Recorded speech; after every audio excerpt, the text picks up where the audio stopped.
সবাইকে শুভেচ্ছা, আমন্ত্রণ বাস্তব সংখ্যা চতুর্থ লেকচারে।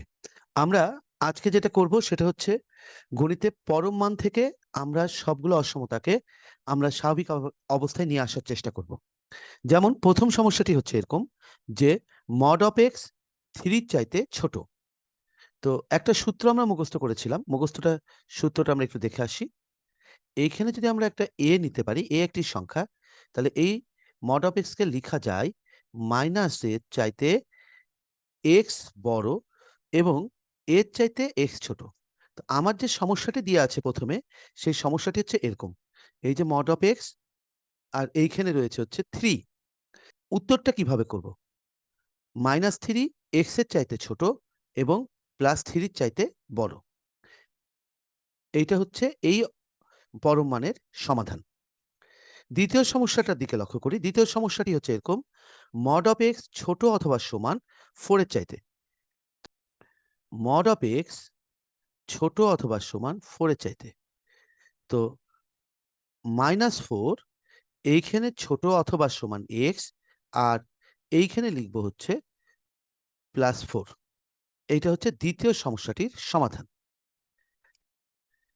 তৃতীয় সমস্যাটি ছিল এরকম যে থ্রি এক্স মাইনাস ফোর মডের মধ্যে রয়েছে যা টু এর চাইতে ছোট। থ্রি এক্স মাইনাস ফোর মডের মধ্যে রয়েছে যা টু এর চাইতে ছোট। তো সমাধানের ক্ষেত্রে আমরা কিন্তু এইখানে দেখো যে অথবা ইমপ্লাইজ দ্যাট এই ধরনের চিহ্ন ব্যবহার করছি, কারণ আমাদের এখানে একাধিক পক্ষ রয়েছে। তো এখানে মাইনাস টু, তারপরে থ্রি এক্স মাইনাস ফোর, আর এইখানে দিলাম হচ্ছে টু। এই ধরনের সমস্যাতে পরমান চিহ্ন মুক্ত করতে হবে। এক্স চলকের সহগ সর্বদা ওয়ান রাখার চেষ্টা করতে হবে। এক্স এর সাথে থাকা যোগ বা বিয়োগ অংশ মুক্ত করতে হবে। তো এক্স এর সাথে থাকা যোগ বা বিয়োগ অংশ মুক্ত করতে হবে। কথাটি আমরা কিভাবে সমাধান করব? এই যে দেখছি এক্স এর সাথে থাকা যোগ বা বিয়োগ অংশ এইটা, আর এইটা হচ্ছে এক্স এর সাথে থাকা সহগ। মাইনাস ফোরকে যদি মুক্ত করতে চাই তাহলে তিন পক্ষে আমরা প্লাস ফোর নিয়ে আসব। এই যে plus four, three x minus four plus four, two plus four. আমরা খুঁজে পেলাম এইখানে টু, এইখানে খুঁজে পাচ্ছি থ্রি এক্স, আর এখানে পাচ্ছি হচ্ছে সিক্স। এরপরে কথা ছিল যে এই যে এক্স এর সহগ থ্রি, এই থ্রিটাকে মুক্ত করে ওয়ান নিয়ে আসতে হবে। তাহলে থ্রিকে মুক্ত করে ওয়ান আনার বুদ্ধি কি? বুদ্ধিটা হচ্ছে থ্রি দ্বারা তিনটা পক্ষকে ভাগ করতে হবে। Two by three, three x by three, আর সিক্স বাই থ্রি। উত্তর চলে আসবে টু বাই থ্রি, এখানে আসবে শুধু এক্স, এখানে আসবে হচ্ছে টু। এইটা হবে হচ্ছে এই পরম মানের অসমতায় প্রকাশ। এটা অ্যান্সার। আমরা পরের সমস্যাটা দেখার চেষ্টা করি। কুমিল্লা বোর্ডে আসা একটা প্রশ্ন, টু এক্স মাইনাস ওয়ান, যেটাকে আমরা ওয়ান বাই থ্রির চাইতে ছোট বলছি, মড আকারে লেখা। তো এই সমস্যাটি একটি বোর্ডে আসা প্রশ্ন, আমরা সলভ করি।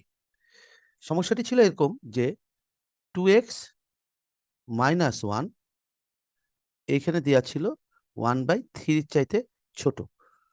তো আমরা সমাধানটা করব এভাবে যে minus one by three, two x minus one, আর এইখানে লিখবো প্লাস ওয়ান বাই থ্রি। পূর্বের মতোই আমাদের মাইনাস ওয়ান যেহেতু আমরা বাদ দিয়ে দিব, তাই তিনটা পক্ষে প্লাস ওয়ান লিখব। এই যে one by three plus one, two x minus one plus one, one by three, এর সাথে আসবে plus one. Minus one by three plus one থেকে বিয়োগ করলে আমরা জানি টু বাই থ্রি হয়, আর এইখানে আসবে টু এক্স, আর এইখানে অর্থাৎ তৃতীয় পক্ষে আসবে যে ফোর বাই থ্রি। আর এইখানে যে টু আছে, এই টুটাকেও আমাদের বাদ দিতে হবে, অর্থাৎ এক্স এর সহগ অবশ্যই ওয়ান নিয়ে আসতে হবে। তো আমরা প্রথমে যেটা করি সেটা হচ্ছে সবাইকে আগে টু দ্বারা ভাগ করে ফেলি। এই প্রথম অংশকে যে কেউ টু দ্বারা ভাগ করে সে পাবে ওয়ান বাই থ্রি, আর দ্বিতীয় অংশকে যে টু দিয়ে ভাগ করে সে পাবে শুধু এক্স, আর তৃতীয় অংশকে যদি কেউ টু দ্বারা ভাগ করে সে পেয়ে যাবে এখানে টু বাই থ্রি। এইটা হচ্ছে অসমতায় প্রকাশ এই সমস্যাটির। আমরা এবার আরেকটি সমস্যার সমাধান করার চেষ্টা করি, অর্থাৎ এই যে ৬ নম্বর সমস্যাটি। ৬ নম্বর সমস্যাটি সমাধান করার আগে আমাদের জেনে আসতে হবে স্বাভাবিক সংখ্যা কোনগুলো। তো স্বাভাবিক সংখ্যা বলতে আমরা বুঝি 1, 2, 3, 4 এইভাবে ডট, ডট, ডট অসীম পর্যন্ত। আরেকটি বিষয় হচ্ছে যে স্বাভাবিক সংখ্যার সবচেয়ে ছোট সদস্য 1 এবং সবচেয়ে বড় সদস্য অজানা। তো সমস্যাটির মধ্যে অসমতা আগের মতোই রয়েছে, কিন্তু এখানে একটা কন্ডিশন দিয়েছে যে x এর মান অবশ্যই স্বাভাবিক সংখ্যা হবে। আমরা যে সমস্যাটির সমাধান করতে চাই তাহলে x - 1 ছোট অথবা সমান 2 x element of natural number. তো স্বাভাবিক সংখ্যার সম্পর্কে তো আমরা আগে বলে আসলাম যে 1 2 3 4 এইভাবে হবে। তো আমরা স্বাভাবিকভাবে এইটা সমাধান করার চেষ্টা করি। -2 এর চাইতে ছোট, -2 ছোট অথবা সমান x - 1 এর চাইতে, এবং +2 এর চাইতে ছোট অথবা সমান। এখন আমরা তিনটা পক্ষেই 1 যোগ করছি, অর্থাৎ -2 এর সাথে 1 যোগ করলাম, x - 1 এইটার সাথেও 1 যোগ করলাম, আর এইদিকে 2 এর সাথে 1 যোগ করলাম। আমরা যেটা পেয়ে যাব সেটা হচ্ছে এখানে 1, এইখানে পেলাম x, আর এইখানে পেলাম হচ্ছে 3। এখন আমরা দেখব -1 থেকে 3 এর মধ্যে কয়টা স্বাভাবিক সংখ্যা রয়েছে। আমরা জানি স্বাভাবিক সংখ্যা কয়টা আছে? স্বাভাবিক সংখ্যা আছে হচ্ছে 1, 2 এবং 3। 3 কে নিতে পারবো। যদি কেউ এটাকে সংখ্যা রেখায় দেখাতে চায়, এটা হচ্ছে 0, 1 কে পাবে, তাহলে 1 কে সে ভরাট করবে, 2 কে পাবে অর্থাৎ বিচ্ছিন্ন মান, এবং 3 কে পাবে। এই 3টে হচ্ছে সংখ্যা রেখায় এদের সমাধান। আমরা সমাধান সেটের কথা যদি বলি তাহলে এই যে সেকেন্ড ব্র্যাকেট দিয়ে লেখা অংশটা, এটা হচ্ছে আমাদের সমাধান সেট। আমরা আরেকটি সমস্যার সমাধান করতে চলেছি। সমস্যাটি হচ্ছে এরকম, x + 2 এটা মডুলাসটি 2 এর চাইতে ছোট, কিন্তু x এর মান অবশ্যই পূর্ণ সংখ্যা। তো পূর্ণ সংখ্যা বলতে আমরা কি বুঝি? পূর্ণ সংখ্যা বলতে আমরা বুঝি 0, +-1, +-2, +-3 এভাবে ডট ডট দেওয়া। সমস্যাটি ছিল x + 2, এটি 2 এর মতো, এবং x element of z। z এর মানটা আমি তোমাকে শিখাই নিচ্ছি, 0, +-1, +-2, +-3। এখন আমরা যদি এটাকে সমাধান করতে চাই, আগের মতোই -2 ছোট x + 2 এর চাইতে, এবং x + 2 ছোট শুধু 2 এর চাইতে। আমরা 3 পাশেই -2 দেওয়ার চেষ্টা করব, যে -2, -2, x + 2 -2, আর এখানে 2, -2।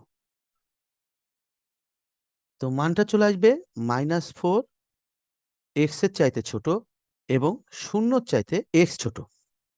আচ্ছা, এখন এইটাকে যদি আমরা সংখ্যা রেখায় প্রকাশ করতে চাই, আমরা এখানে 0 লিখলাম। তো এটার সমাধান কারা? সমাধান কিন্তু আমরা যে সেটে লিখি, তো -3 হবে। যেহেতু -4 কে আমি নিতে পারবো না, -3 হবে, -2 হবে, -1 হবে। তো -3 কোথায় থাকে? -3 তো এইখানে থাকে। আচ্ছা, -2 কোথায় থাকে? -2 কিন্তু এইখানে থাকে। আর এখানে একটা -1 থাকে। এইটা হচ্ছে আমার মূল সমাধান। আমরা ২ টা কাজ দেখার চেষ্টা করি। এই যে ৮ নাম্বার কাজটি আমরা দেখতে পাচ্ছি, এবং ৯ নাম্বার কাজ। এই ২ টা কাজ আমরা বাসায় সমাধান করব, এবং আগামী লেকচারে আমরা নতুন অসমতার অঙ্ক নিয়ে হাজির হব। এই পর্যন্ত ধন্যবাদ সবাইকে।